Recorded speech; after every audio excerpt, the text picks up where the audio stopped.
a beater. Now it's stripping time. Ain't nobody got time for that.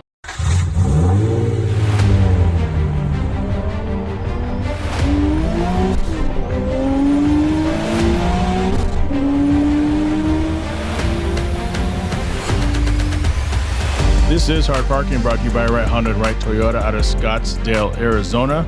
Of course, you know I'm your host, Jhae Pfenning, recording from Gilbert, Arizona. If this is your first time listening to the show, thank you so much.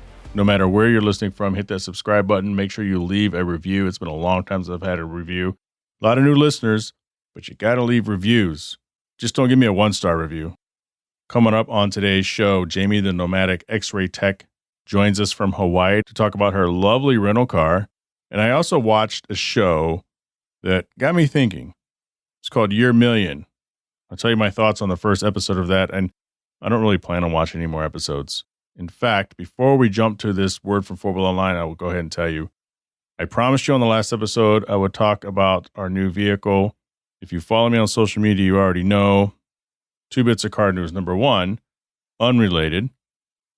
The 2023 Honda Civic Type R has issued a stop sale. There's a potentially faulty weld in the driver's seat, which could compromise seatbelt effectiveness. Doesn't appear to affect every vehicle. I think it's kind of good because there's not a lot of them out there right now. And I would imagine most of them that have been released to dealers are sitting on the showroom floors with incredibly crazy markups. So it'll be easy to find those. Honda said it has notified the National Highway Traffic Safety Administration of this. They are saying that American Honda expects to begin customer notifications by mid-May of 23. So another month by now. Let's just hope the vehicle doesn't get in an accident and the seat welds on the driver's seat don't come undone. That could be a crazy lawsuit. But for us, we did pick up a new car. Before I was talking, maybe it's between the Infiniti QX60, the MDX, a couple other vehicles, but we did lease a 2023 Acura MDX A-Spec. It's for my wife. Still trying to get used to it. She's not used to driving bigger vehicles, and it's considered in today's world a mid-sized luxury SUV with the third row. Still bigger than anything we've ever had. My Infiniti is a small crossover sport SUV with 2 rows. She needed it for, I don't know, in her brain that we're going to be hauling all sorts of people around all the time, which the reality is we're not. The reality is what she wanted it for. We might use it 3-4 times throughout the course of an entire year for that, but I enjoy having a brand new vehicle, and it's a nice one. Why did we pick that over the Infiniti QX60? Well, there's quite a few reasons. It's ranked higher in just about every head-to-head comparison. They are in the same category. The resale value is a lot higher on Acuras than it is Infinitis. Granted, we're just leasing it, but it comes with 3 years of basic service, which a lot of vehicle manufacturers offer on purchases and leases. And we get the 3-year, 36,000 mile, but it's got, according to our dealer, Acura is the only manufacturer that allows you to turn the vehicle in with more miles and without paying a penalty. I think we get 7,000 miles over or something crazy like that. So let's just put the number at 7. So at the end of 3 years, we could turn the vehicle in with 43,000, 42,000 miles on it and not pay a penny extra for overages, which is great. The funny thing is I didn't really drive the vehicle when we first got it. We had it for a week and a half before I drove it for the first time. And I like it. But you guys know I love modern technology. The cushiness is one thing that it doesn't have that I really wish it had. And we have the A-Spec. The model above that is the Advance, and then the model above that is the Type S, like my NSX. The Advance has a better speaker system, not a big deal, but it has the overhead camera. Now, the QX that I drove had the overhead camera, but Infiniti, they started that. So I would expect every Infiniti to have the bird's eye view camera system. So what I'm talking about is when you put the car in reverse, you can see, obviously what's behind you, but then they have the overhead camera, which stitches all the cameras on the vehicle. It stitches all the cameras in the vehicle around in one picture to where it looks like it's watching you from probably 20 feet above the vehicle. And it helps a lot when it comes to parallel parking into parking spots, backing into parking spots. And when you get used to that, it's hard to not use it anymore.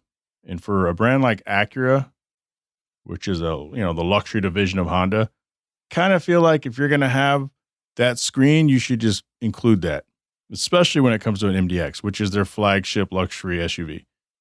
You have the RDX, which is more their sporty, smaller one, and then you have the MDX. And I feel like pretty much every MDX should have that. So they kind of whiffed on that one. But other than that, it's great.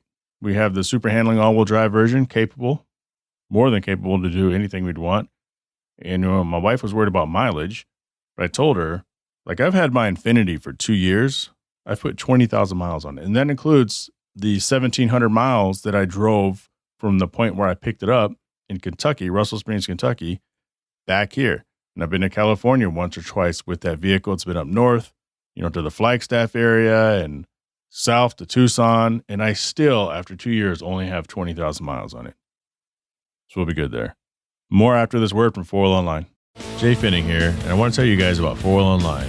For over a decade, 4Wheel Online has been bringing the best truck accessories and truck parts to enhance the appearance and performance of all trucks and SUVs. They are dedicated to providing an extensive range of upgrades that will match any maker model on the road. The truck products cover everything you need to give your truck a custom look and added functionality. And if you need a tire and wheel package, head over and use the configuration tool. They carry all the major brands of wheels and tires, so go get outfitted today. So visit them online at 4Wheel Online or call them at 813-769-2451. Again, that's 4Wheel Online, the number 4, Wheel Online. So I was watching this show called Year Million on Disney Plus, and it was pretty interesting because it's by way of it's on Disney Plus by way of National Geographic. I just got done watching I think Mandalorian or something, but I found it fascinating because the whole thing talked about AI, touched on science fiction, because we're so obsessed with the future. We're so obsessed with robots. We're so obsessed with companionship, electronic companionship. And I mean, science fiction tells us that, the robots one day they're going to become self-aware and they're going to kill everybody. And maybe, but then another thing that they're talked about is, is it scary? Is it exciting or is it terrifying? That's what they kept asking. Is it exciting or is it terrifying? And I think it's a little bit of both to a certain extent. I forgot the name of I'll call it android. They had a robot with kind of human-esque features and stuff like that. But it asked the question, how far are we? But I started thinking, because of course, first thing most of us think about, at least around my age, I'm 47, is Cyberdyne, is Doomsday, obviously, Terminator. And one of the things about those movies that make them plausible, it isn't the time travel. I think the time travel is the most unrealistic of anything. I mean, at some point we may have time travel, but I think that we are a lot closer to, and as you see online, you see that like Boston Robotics or something like that? They had made the dog that was really almost impossible to kick down. And then they sold that off probably to a government contractor, of course. But robots that can think faster and do more than a human. And this is before they add the fake skin. And they had cases going back to even the 70s and 80s where you would take the master world champion chess player and he would lose to the robot. There was some other game, I think in late 2000s, 2017 or so. I'm misquoting all these times, but the facts are still there. It's supposedly the most difficult board game on the planet, and the champion got beat by artificial intelligence, which tells you it's going through all these different computations in its mind, but it's going through all these different computations, its programming to know what the optimal move is. And that's the same thing humans do when you're playing chess. You try to think 2 or 3 steps, moves ahead of your opponent until you box them in the corner. Next thing you know, checkmate. They can't do anything. My son is really good at chess. At least he's good enough to kick my butt just about every time we play. But I'm thinking about all this stuff, and, it is scary, but there are some, positives. It wasn't all the robots take over and they're going to kill us once they decide that humans are the weak link. It explored everything from, will they one day ask for equal rights? You never know. It also talked about, what are some of the beneficial uses working side by side with artificial intelligence with a robotic with an android. And they've defined the difference between android and robot. One of the comedians on there, the futurist comedian, described C-3PO as an android and R2-D2 as a robot. And again, I'm not a futurist. I'm not looking up all this stuff. But the android seems to be self-aware. And that's what it sounds like the future is. And so what's going to happen when you're working side by side with a robot? Because they're already taking our jobs. And that's a big thing too. They estimate that within, 20 years, over 40% of our jobs will be automated with some sort of a robot. Think about manufacturing. Think about car production. No human can do a weld as good as a robot. Same thing with surgery. There's the Da Vinci machine where someone does surgery from their home computer onto a robot. And it may get to a certain point where you're like, I don't want this doctor touching me. I want that robot to do it. It's crazy. But from a companionship standpoint, I think we're already there mentally.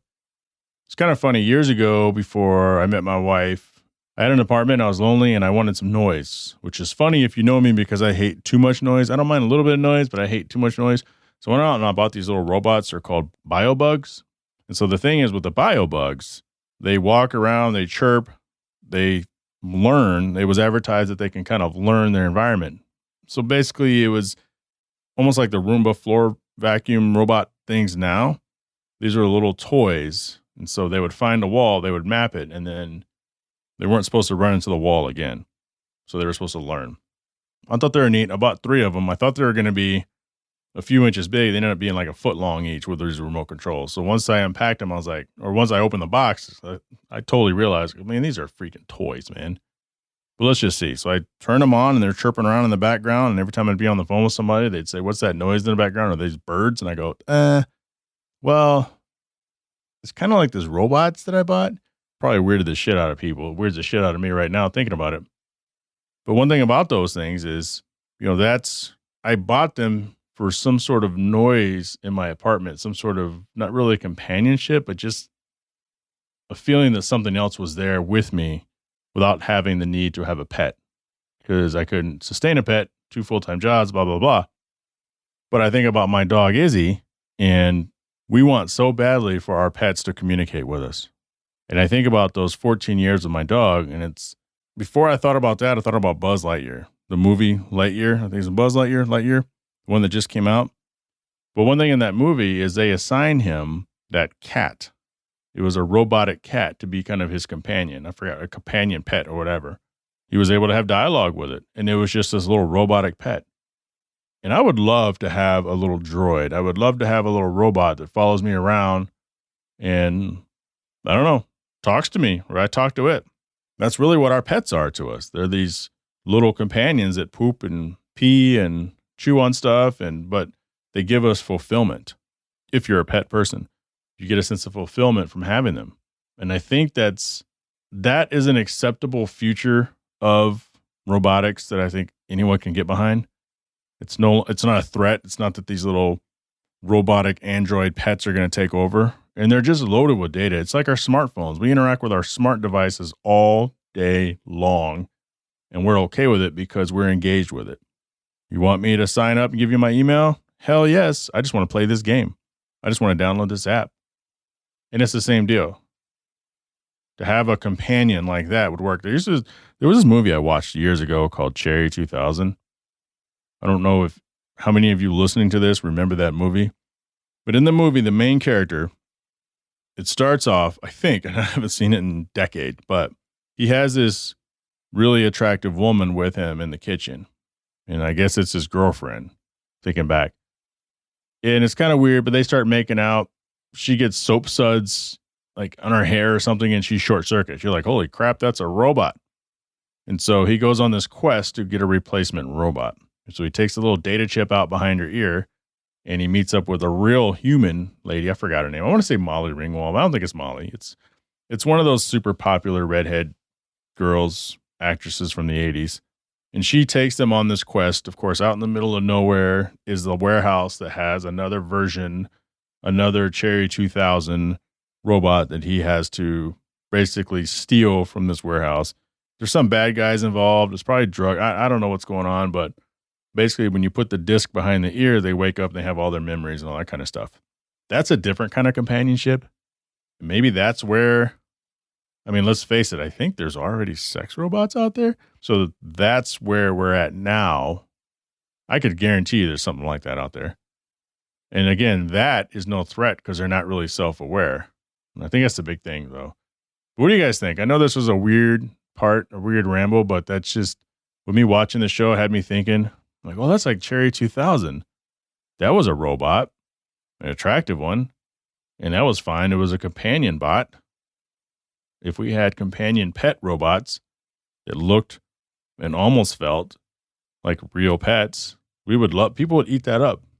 I think, is it Oprah Winfrey? I don't want to misquote this, but someone like Oprah has cloned their dog multiple times every time the dog dies. It's a little weird, but as weird as that is, that's the person who would get, if they could afford it, the companion pet, the companion robot. HardParkingPodcast@gmail.com. Tell me, am I crazy? Tell me where you think we're going. I'm a little afraid of the future, but I'm not. I'm excited to see if we catch up to what science fiction is telling us we're going to be. Because look, by the year 2000, we should have had flying cars. What year was Back to the Future 2? I want to say that was the year 2005? 1995, 30 years in the future. I want to say that was 2005, 2020. Whatever it was, it's already past us now in 2023. And we're nowhere near that.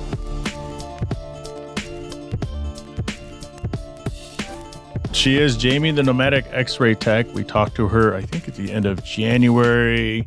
And weirdly, she is on the big island of Hawaii, and she just missed my trip by like a week. Maybe planned, maybe not. Jamie, what's up? Hey, Jay. I got some questions for you before we get to your car that I know you love so much. And by the way, I told you that you might be able to trade it in. Mm-hmm. We're still not going to say what it is. I drove one of those once years ago. I actually kind of liked it, but I told myself I would never want one of these things. But for like a rental car for a couple of days, whatever. How's Hawaii treating you? Good. But you liked this car? Real quick, I just want to answer on that. Well, I liked a version of that car. So let's come full circle to work. When I went to Mattis, or what is it? Where Verona? That's where Epic is. We had to rent a car and drive there from work. And that's where we did our whatever Epic training and then drove back. So that week or weekend or whatever, we had that vehicle. Interesting. I think they must have just come out then. That was a while ago. We're talking 2010, 2011, probably 2010. I think they just came out. Yeah. So, okay, how's Hawaii treating you? I mean, I obviously know, but the people listening don't know. They don't know what all Hawaii's you do. Wonderful. Yeah. How are those blisters? They are healed. Thank you for asking. Mm-hmm. And I got good shoes. So I learned my lesson very quickly. And it's been smooth sailing since. So you did that new to the island traveler. I have experience. I'm good. I can do what I want thing. And then when you get there, you realize the terrain is all fucking weird and different and has zero give. And I also did no research. So I did not realize it was a 2.8 mile hike back to this green sand beach. So I didn't have sunscreen. I had my sandals on. It was poor choice, but I drove like almost 2 hours to get there. I wasn't about to not do it. So I had to do it. And it was worth it. I don't regret it. So what's the coolest thing you've seen so far? We didn't get to the green beach. It sounds kind of cool and sounds kind of weird as well. I mean, green, I think of algae. It kind of, I don't know how to explain it. It kind of looks like a different planet, which I'll just send you a picture of it. But it's like a deep set beach. So when you get there, you go down, but the cliffs are kind of like, I don't know how to explain it. There's like waves to it. And then you go down and then it's green sand. And it's actually pretty cool. I enjoyed it a lot. Was it my favorite? I don't know if I'd say that, but I also don't know what to tell you my favorite thing is. I've loved it all. I love it here. It seems like that place is made for you. So when you send that to me, is that before or after I get a picture of your car? Because we still have not received a photo of your car that you promised me and the listeners like probably 2 calendar months ago. Yeah, I was hoping you forgot about that. No, I don't forget. So I want that and the beach. Now, did you Okay. accomplish your assignment? I sent Jamie a picture of a place, and I think I said, find this place. You did. And I have not done it yet. But you're going to be there for 3 months? Yes. You've been there So I for have like 2 more 2.5 months or here. 2. You've been there maybe almost a full month now, right? Yeah. 3 weeks? Yeah. Coming up on a month, which is crazy. Okay, so let's talk about your car, and then I'll hit you with that joke I promised you. And you're probably not going to laugh. I bet you I will. What do you have? Maybe not. What is this car that you've been driving around, this white thing that you love so much? A 2023 Kia Soul. The tiniest box of a vehicle I could ever be placed in. So you're not a very big person? No. And I still feel claustrophobic, which surprises me that you liked it. So I don't think they look bad. You know that vehicle? I'm looking at it right now online, and 8.5 out of 10 by Car and Driver, 8.3 out of 10 by US News, and Motor Trend gives it an 8.6 out of 10. So why do you despise yours? And by the way, I'll preface this with most vehicles come with multiple trims. So usually a rental class vehicle is a steaming pile of hot, steamy shit. The basic model possible. Yes, that's what I have. The stereo system, for example, I can't fix it. There is no bass at all. So it's just like listening to the radio all the time. It's horrible. No bass. So you went into system settings, audio. There's got to be some sort of adjustment. Oh, I thought so too. And trust me, I spent a lot of time trying to figure it out. There is none. There's nothing in there. Just basic speakers. Did you Google it? Well, no. Oh, so you spent a lot of time trying to figure it out yourself, but you didn't do the thing that, So what else? Yeah, and that usually works well for me. What else do you love about this thing? It's a $20,000 vehicle, by the way. That's it? That's probably half of your car, right? That's funny, yeah. It's good on gas mileage. I'll give it that. And it's good for parking. But that's about it. The rest of it. So I also researched before I came out here if I needed a 4x4. And everything that I read said you don't. And I don't know if these people just don't do anything exciting here, but everywhere that I want to go, I need a 4x4. So I've got a lot of exercise because I've had to walk these roads instead of drive down them, but lesson learned. So it's interesting you say that because I don't remember seeing. There's a lot of Jeep rentals there, Wranglers. So I assume there are those places that you want to go that you probably don't feel comfortable going in that vehicle. I know a lot of places are just like trailheads anywhere else where you pull up, you stop, you get out, and you start hiking. But sometimes you have to drive somewhere to get to the hiking spot. That's probably So there's a beach here called Maklavena, and to get to it, you're supposed to be able to take a road back, but it's like super deep potholes that I would completely wreck this Kia Soul. So I have to park and walk, which makes it a 3-mile hike to get to this beach because I can't drive down that road. But it's worth it. Turquoise waters, white sand. Did you and your friend go there? Yes. Saw those photos. I was like, holy shit, where is that? Yeah, it's amazing. I feel like none of the other beaches here are like that. So it's a very hidden beach. It's very hard to get to. What part of the Big Island? And so Jamie is on the Big Island of Hawaii, which I thought was like one volcano, but it's like 4 or 5 of them. Yeah. That's funny. That'd be a huge volcano if it was just one. You're right. Yeah, I just never, you don't think about it. I agree, though. I never thought about it either, honestly. And I didn't realize there was 4. I thought there was like maybe a couple. There's like 4 or 5, I think. Yeah. One's dead. And the one I wanted to go to is they closed it down because it's like orange level activity or something. So maybe I'll see some lava while I'm here. That'd be kind of cool. So a couple of those are overdue. Yes. Yep. And this is one of them. And then one erupted in 2019. Oh, that wasn't that long ago. Yeah, that one took out like 700 homes. Dang. It was over by Hilo somewhere. So Okay. what part of the island is, so you're where? You're down in the Kona area? Yes. So like the west side of the island. And then where I'm staying is Kailua Kona, which is high elevation. Yeah. So it's kind of cool because I have like really great views up here and it's beautiful. So that's the touristy spot of the entire island. Kona? Kailua, Kona, whatever. Yeah. Like the beaches in this area are very popular for sure. It's got the little strip, like the really short little walking strip. Yes. Which the nightlife here, non-existent. I don't know what I expected, but everything closes at like 8 or 10 and nobody's having a good time when they're out. I don't know. I don't know where all the people are, but it's like empty. No, that's facts. It's weird. And here's the thing, like almost all of Hawaii is like that. Really? I was hoping it would be better elsewhere because I am planning on island hopping, but if it's Honolulu is like the big city there, and even Honolulu feels dead around 9:30, 10.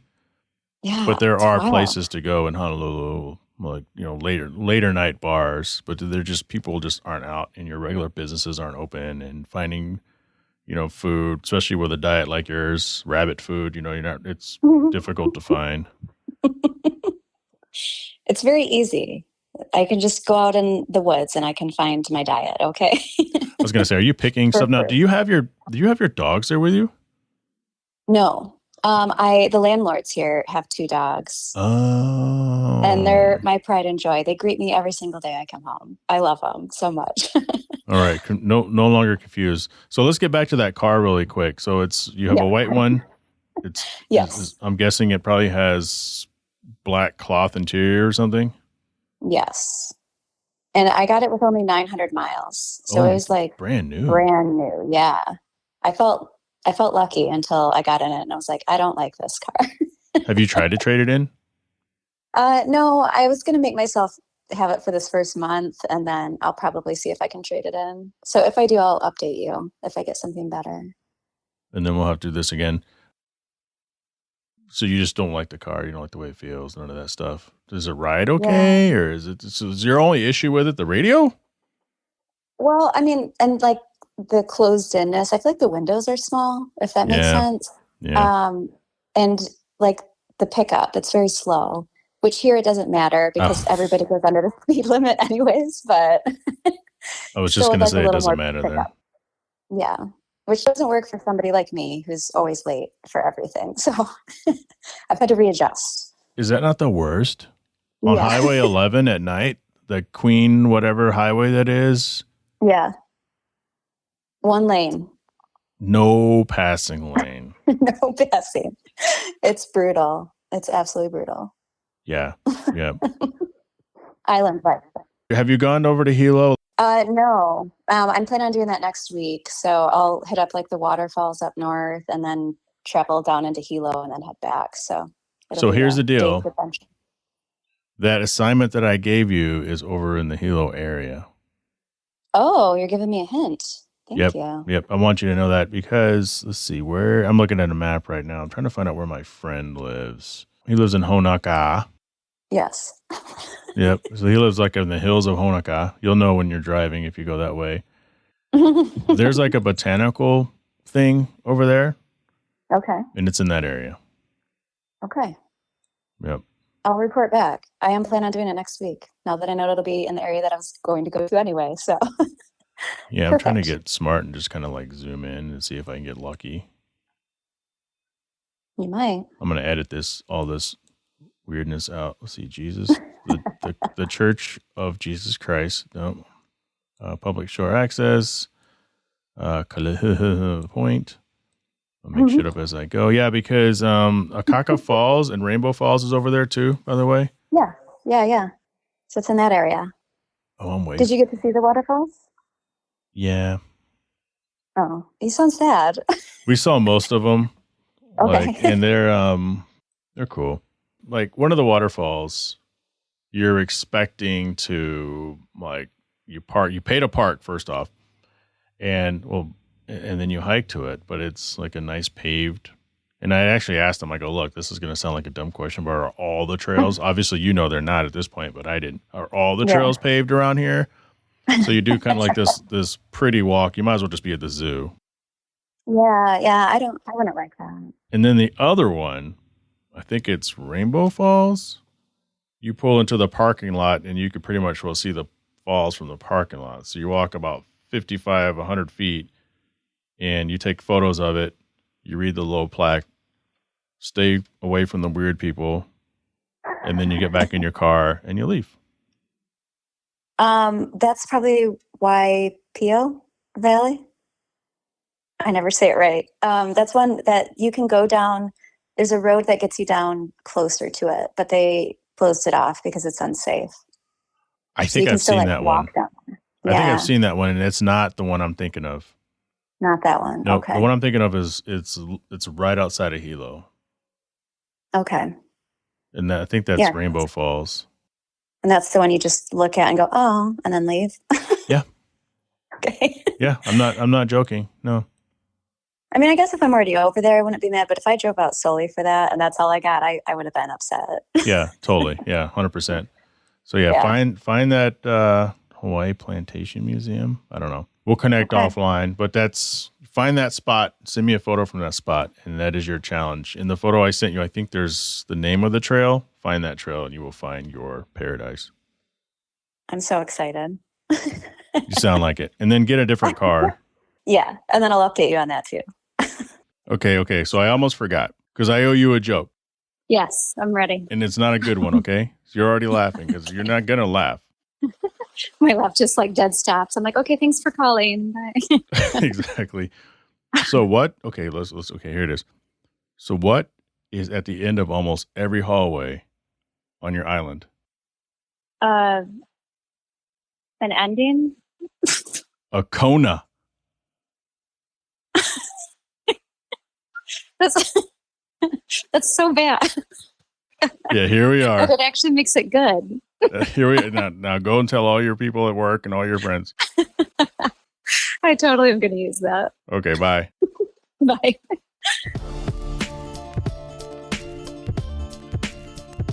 I want to thank Jamie for taking time out of her Hawaii day to talk to us about her lovely rental car, that Kia Soul.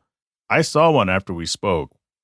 I looked over at it, and it was kind of dilapidated, beat down, and it was white. And there was this little decrepit woman inside driving, and she looked very unhappy, and I thought about Jamie. Yeah, she's right. I don't know what I was thinking back then. Not a very good car.